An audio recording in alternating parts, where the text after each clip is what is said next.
I got a truck that somebody else worked on and did a CP3 conversion, and now it don't run. And I'm thinking, holy crap, what could it be? I'm gonna get my favorite guy involved in this, Caden. Caden. 2016 GMC Sierra. According to the notes, I'm gonna call the customer. He's never been here before. He took it to another shop. It's got 180,000 miles on it, and he had a CP3 conversion done. So what's it, the first thing in my mind, it begs the question, did the CP4 fail and they just put a CP3 on it, or you know what? Because he says now it doesn't start. Hard time starting and priming. Once the truck is running, it is fine. Which, okay, hopefully the CP4 didn't take a grenade on it. Guy did a CP3 conversion. Okay, the one in, yeah. Well, tell me about it. Well, he called and said that his buddy did a CP3 Whoa, conversion. Buddy. A buddy. Well, I tell you, we throw that term around loose, don't we? God, Especially when we want to save money. We sure do. Okay, so his buddy did the work. Is his buddy a mechanic? It works for GM, he said. Okay. And now he called me and says, I have to prime it every time I have to start. I said, well, that's not correct. There's something wrong with that. Okay. Why did we do the conversion? Did he have a problem? Did the CP4 take a dump? He was doing it preventative because he had seen your show, your videos. Okay. So, all right. Who did he buy the CP3 from? Didn't get that. I know it's a fleece, according to him. Okay. So it's probably good. He probably, usually when this happens, they get a leak on the suction side and it gets air in the lines. Yeah, something got left loose. I'm going to give him a call. Yeah, he's a great guy to talk to. Hello. Hey, this is Dave at Dave's Auto down in up in Centerville, Utah. Yeah, hey Dave. You had a friend do a CP3 conversion on this? Yeah. Do you know the guy? I mean, is he a mechanic? Says he is. Oh, does he work? Does he work? I mean, is that what he does 9 to 5, or is this something he does on the side? And is he a diesel mechanic? Yeah. Or so he says, huh? So he says. So tell me, why did we do the CP3 conversion? Was there a problem with the CP4? Did you have any metal, or did he look to make sure that there was no problem? I'm just trying to figure out the quickest way to save you money. What's going on here? I have some ideas what it is, but I wanted to talk to you. So the more you can explain to me what happened, probably the cheaper it'll be for you. So give me full disclosure. Did you have any problems with the truck before you did the conversion? Yes. Okay. It all started about 3 years ago. I had issues with it and it quit running, and it was still under warranty at that time. So I took it to the dealership, and I didn't know this, but they just swapped the pump for another pump. This is helpful to me. I'm making some notes here. So 3 years ago, you had it at the dealer, and they just changed the CP4 for another CP4. Yes. Do you have the patient's history? Do you have the invoices and the documentation for that in an email format that you could send to me? I like to review. All this information is helpful, but you know, I'm good at what I do because this is part of it. We do all the research to make sure before we do surgery that we know our patient as best as we can. So do you have your invoices for what's been done on this? I have them somewhere. I would have to dig and find them. Okay, let's just go off of your best guess. You currently have 180,000 miles on it. When you took it to the dealer for the first CP4 failure, how many miles were on it? I think 120. Okay, 120K, and that was under warranty? Yes, because I guess they did an extended warranty on the pump. Okay, extended warranty, okay. So they replaced that pump at that time when it wouldn't run. And then, did they do anything else? Did they do injectors or drop the tank? Do you know if they did anything else? Yeah, so they did all the lines and everything. That was, you say, about 3 years ago? 3, maybe 3.5, 4, somewhere in there. They did all that. Did the truck run good after that? Ran good. It ran really good for 2.5 years. We go 2.5 years, which is, I'm assuming, about a year ago. Yes. Okay, and then tell me what's going on then. I was driving down the road and it just died. There was a mechanic shop right around the corner from where it died, and so we just pulled it over there. They looked at it, diagnosed it, and said the pump was bad again. Okay.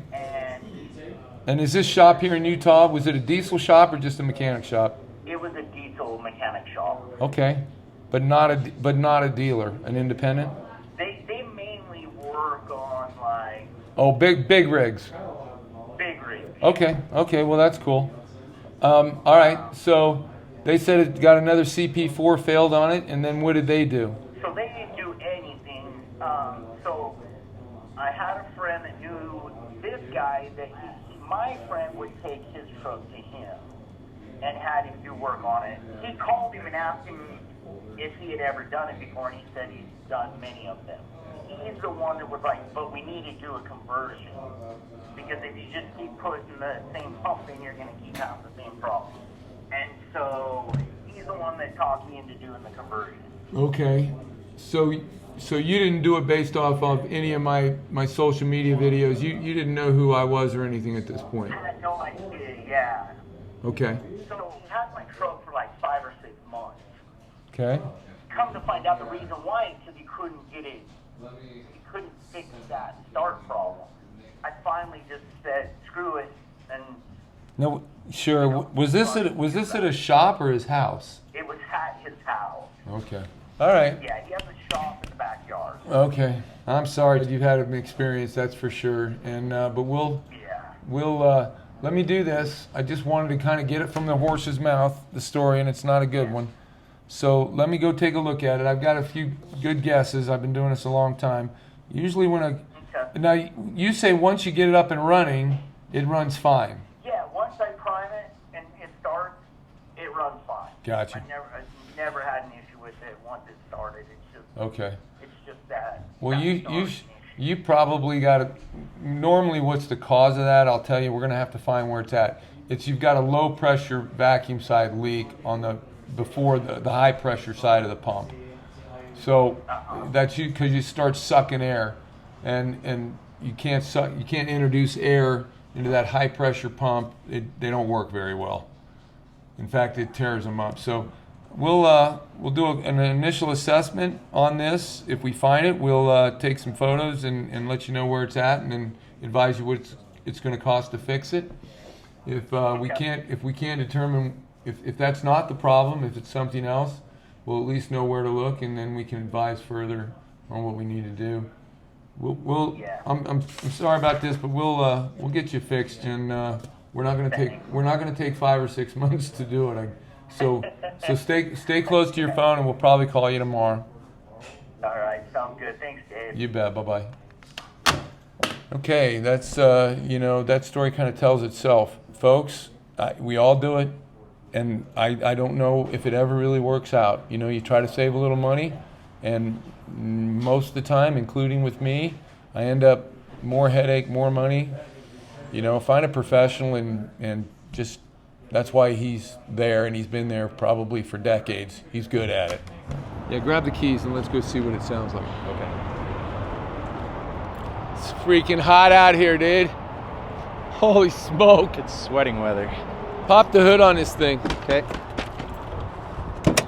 3 years ago, the pump blew up and the dealer did it. Now, he don't know, he's got no history on it, he doesn't remember. So, but he said it ran good for about 2 years after they did the pump. So I'm assuming they did a good job. Yeah. But they put a CP4 on it.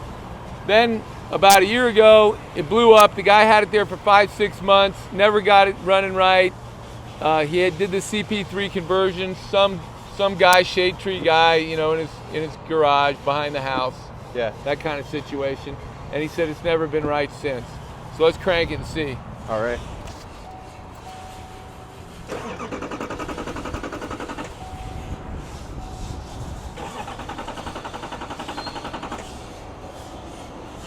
Just keep going. Here, you got a pocket screwdriver. Oh, there it goes. Okay. So it's really, Yeah, that's a long crank time. Okay, the first thing, what do you tell me what, oh my gosh, let's get in the shade, bro. I'm gonna burn up. What would you do first? Look for visible leaks. Yep. I don't see anything under the truck. Nope. But if it's on the low pressure side, it could be like a vacuum, and it's sucking air. Yeah, because this is a vacuum system. So Yeah, it doesn't have a delivery pump on it. no does it? delivery pump. That's the first thing we had to upsell is a fast fuel system, Fast right? system. Big time. That won't happen again. That will not happen again. And if it does, he'll have a fuel leak Yeah. because it'll push the fuel out. Okay, so I guess now that it runs, let's get it in on a lift and do a visual on the low side. All right. And then if you find it, great. We'll fix that, but let's make sure we sell him that fast fuel system. Yeah. Because he's had two he had a pump CP4 fail on him, and the extended warranty covered that like 3 years ago. Yeah. Then it went bad again after only 2 years, and that's, I'm telling you, the lubricity in the fuel, low sulfur fuel is causing these CP4 failures. Yeah. But on this truck particular, because it doesn't have a pump, it's working the crap out of that CP4 to suck that fuel.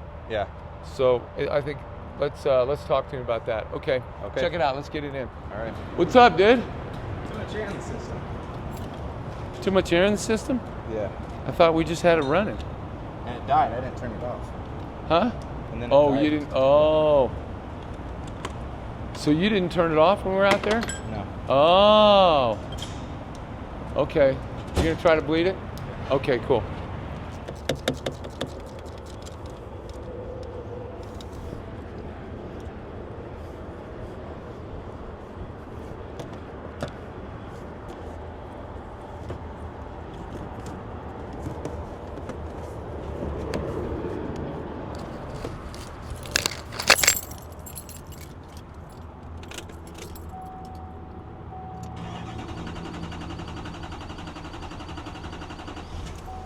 There we go.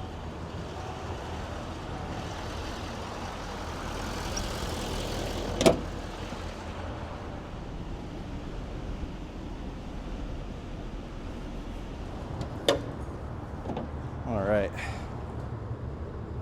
So we definitely have new fuel rails on there. They're nice and shiny. Injectors, can't really tell. We definitely got a new indirect injector.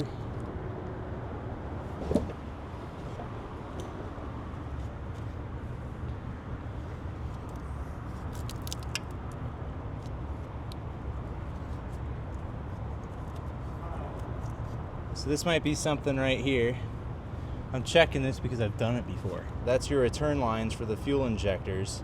Coming to the driver's side on the bracket for the power steering pump and the AC compressor, there's usually a little spot where it can clip into and guide it down so you don't pinch it.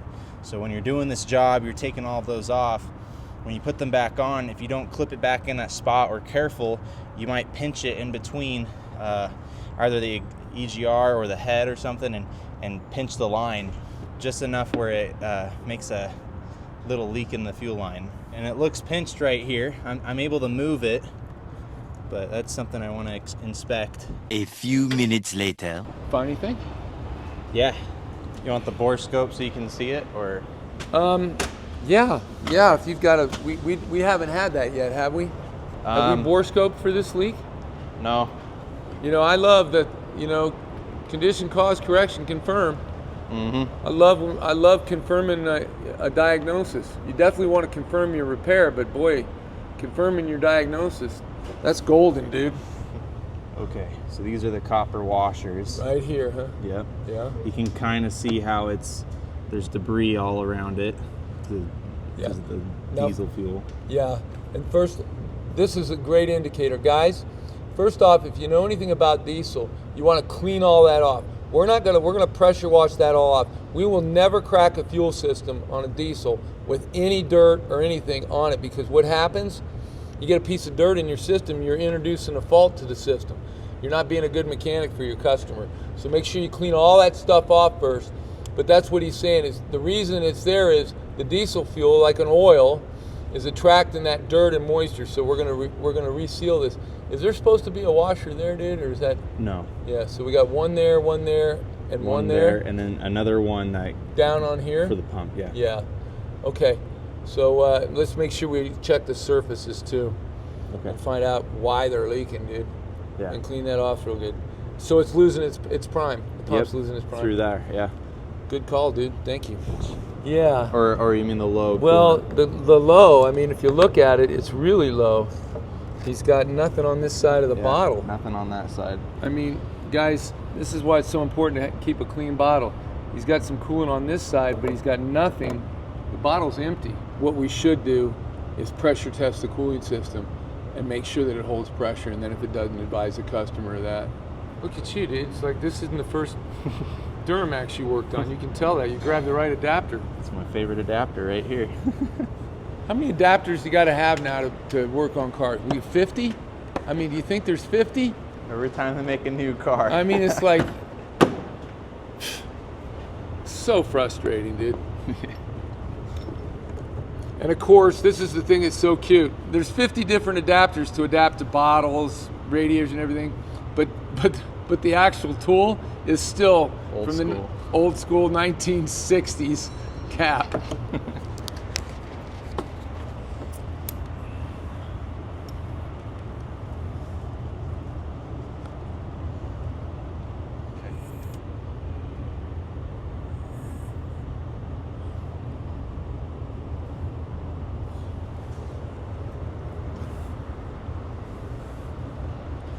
Okay.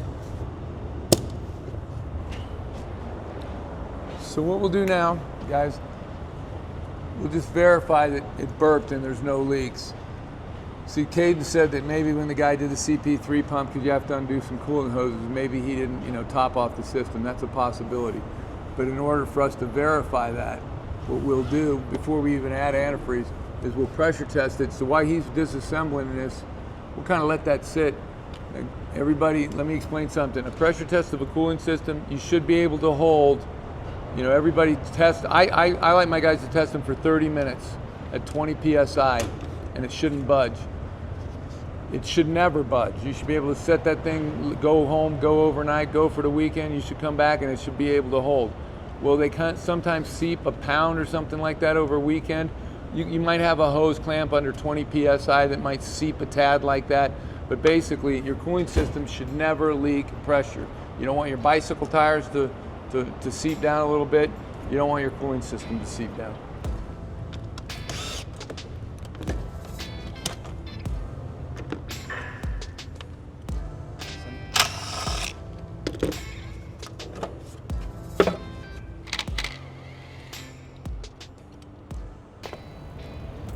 Some few things that I found when pulling into this. Right when I take off this, there wasn't too much of a struggle. Usually this wiring harness is, as you can see, there's a little Christmas tree there.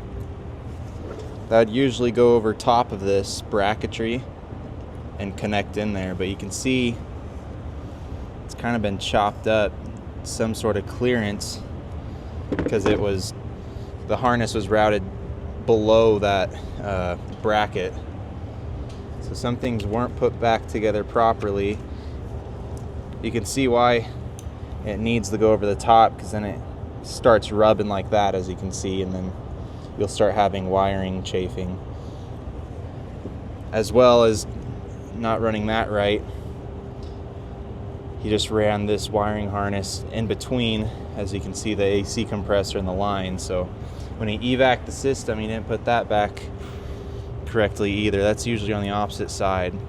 So now I got to evac the system to pull this out, when that's usually a simple job of just moving over to the side. You're gonna have to pull the AC compressor off this thing, aren't you?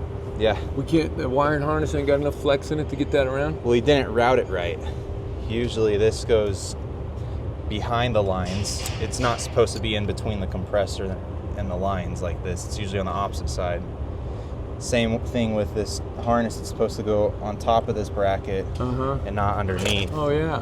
You can see he Oh jeez. chopped it up.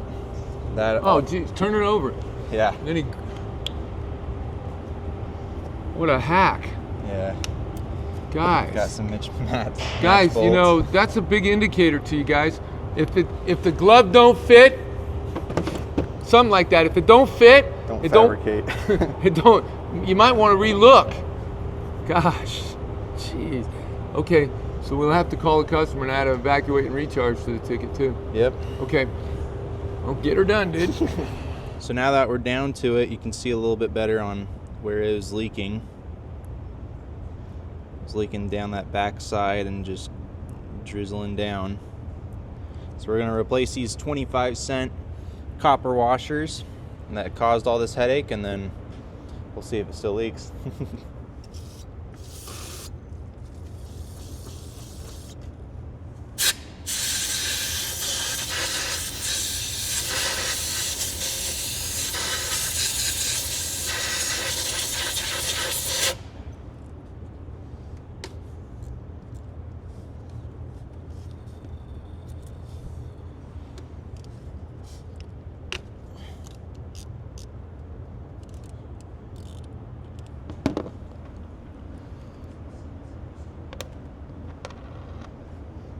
So looking at it, that one looks like it crushed pretty well.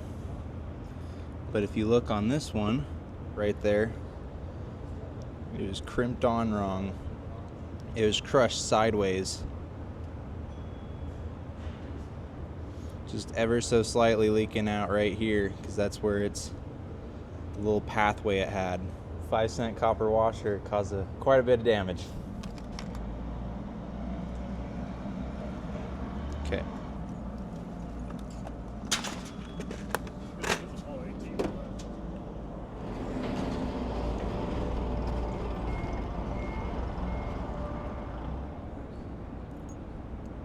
Okay, we got the 2 new copper washers on there, and I'm gonna do my best not to pinch them.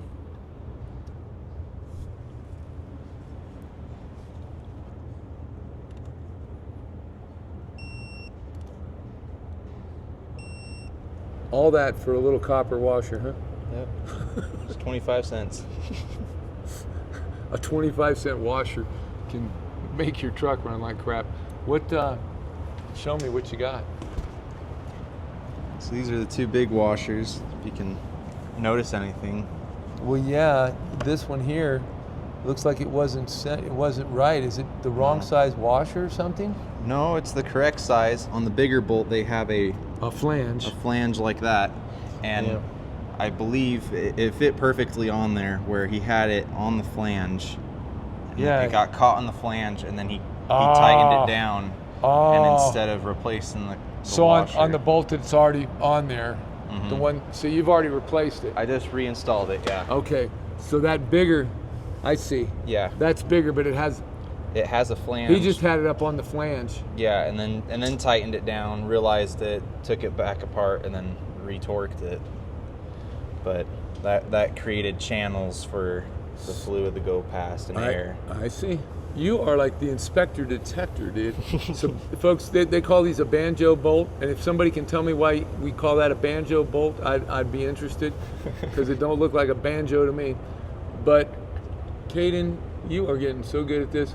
I think you're right, Caden. I think the guy put it together, kind of crushed it, made the scratch in it, a place where you can get fluid to leak out, especially under pressure. Put it back down instead of replacing it. Good call, dude. I don't know the guy. I'm not gonna say his name. I don't even know him. If he walked in here and punched me in the face, I wouldn't know him. But you need to quit your hacking, dude. It's not good. No. When he had the AC bracket pushed up on there, he had the 2 return lines squished on it. As you can see. Jeez. This guy, it doesn't stop with this dude. Nope. Oh, I gotta quit saying dude. Everybody's getting mad at me saying dude too much. They should be routed right there. Yeah. Well, the guy is not a route. So you got to take off that coolant hose, or I'm sorry, the fuel hose, and get that routed underneath there. Honestly, if it just goes right there, there's a perfect amount of space. Once I put it in there, there's a perfect amount where it won't get squished. But if it's up higher, that's when it gets squished up against that EGR. with the AC compressor. Back of AC compressor, and the EGR there's not. Well, show me that again. Have you opened that loom to make sure the wires aren't pinched? Yeah, that's why You opened it up? Yeah. Yeah, but I mean, come on. So he didn't do any damage to the line. Oh, it's just the return line for Okay. the injectors. But if this gets restricted, it'll blow, and then you have a big fuel leak. and it's not. It feels like it's still Still not good. restricted. Yeah, it's not restricted. This is important. I'm going to kind of preach a little bit. It's so important. The accuracy and thoroughness of your work is a representation of the quality of your craftsmanship. When you have to cut brackets, you're pulling on wiring harnesses, you're jamming stuff, that's not accurate and thorough, and your craftsmanship is going to suffer. That's the quickest way for you to understand what is craftsmanship, because you're accurate and you're thorough in your work. You don't do stuff like this. Guys, if this is what you want to do for a living, don't make that your standard. 2 days later. Caden, I know it's perfect. I don't even have to look, but I got to, because I'm so curious. So pop the hood. All right. So we've let it sit for 2 nights. Started up in the morning, it seems to be fine. Yeah, we drove it, got it all nice and hot, and then just let it sit here. Have you bore scoped it to make sure it's bone dry down in there? Yeah. Washed it out pretty good too. You are so good. Oh my goodness, dude! And look, you routed the wiring harness correctly. I did. Dude, you fixed a hack. You're a hack fixer, dude. Much nicer. Much nicer. Now we're not going to cut through a wiring harness. You know, can you imagine? This is what I was thinking. I actually think of this stuff at night. I'm thinking, okay, so maybe the GM tech that installed the pump and screwed up the washer, you know, in a way that's kind of a blessing. And I know you're like, how could that be a blessing? Because if that harness would have been chewed through with that bracket, and it would have happened over time, it was already cutting through it, and then we'd have an intermittent electrical problem in there, it could have been a whole lot worse to find. You know what I'm saying? Yeah. In a way, I'm glad that it had a problem, you know, that the pump was actually leaking a little bit, because we were able to find a bigger problem that would have happened. That's what hack stuff will do, guys. You know, honestly, I'll say it again. You know, if it don't fit, it's like your kid's shoes. If you're sitting in the garage and it's dark or something and you're putting on shoes and you realize they don't fit, turn on the light. I mean, figure out what the problem is, for crying out loud. Don't get a saw and cut your toes open on your kid's shoe because they didn't fit. I know that's kind of weird, but what I'm saying is like, look, if it's obvious for a reason. It ain't right. If you can't get that right, I mean, I'm going to say it. You know, we don't need you in this industry. You're part of the problem that we're all suffering from. You know, do the right work. I understand people make mistakes, but if you're having to cut and whack a bracket to make something fit that wasn't whacked and cut up before, if that doesn't send a alarm bell off in your head, you need to wake up and find another job. Okay, I'm done pissing and moaning here.